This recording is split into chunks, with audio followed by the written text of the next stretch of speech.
জুলাই বিপ্লবের নেতৃত্ব দেয়া ছাত্র জনতার নতুন একটি রাজনৈতিক দল আত্মপ্রকাশ করতে যাচ্ছে। দল ঘোষণার আগে আগামী 15 ফেব্রুয়ারির মধ্যে সরকার থেকে পদত্যাগ করতে যাচ্ছেন অন্তর্বর্তীকালীন সরকারের তথ্য উপদেষ্টা নাহিদ ইসলাম, যুব ও ক্রীড়া উপদেষ্টা আসিফ মাহমুদ। আর আগামী জুন মাসে পদত্যাগ করতে পারেন সরকারের আরেক উপদেষ্টা মাহফুজ আলম। দৈনিক আমার দেশ পত্রিকার এক প্রতিবেদনে এ তথ্য জানানো হয়েছে।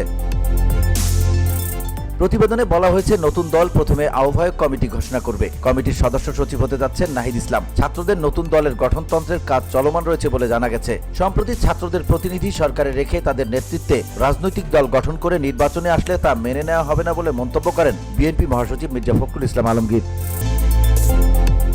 এরপর উপদেষ্টা নাহিদ ইসলাম এ প্রসঙ্গে গণমাধ্যমে বলেন, তিনি রাজনৈতিক দলে যোগ দিলে সরকার থেকে বের হয়ে যাবেন। এ নিয়ে সরগরম হয়ে ওঠে দেশের রাজনৈতিক অঙ্গন। জাতীয় নাগরিক কমিটির একাধিক নেতা জানিয়েছেন, আন্দোলনের শুরু থেকে প্রথম সারিতে নেতৃত্বে ছিলেন নাহিদ ইসলাম। সেই সঙ্গে তিনি ছিলেন জুলাই আগস্ট অভ্যুত্থানের এক দফার ঘোষক। ছাত্র জনতার কাছেও তিনি অনেক জনপ্রিয়।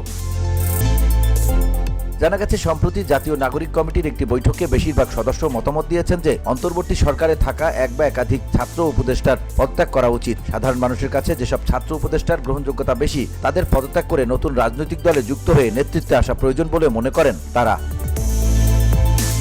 VOD Bangla news desk.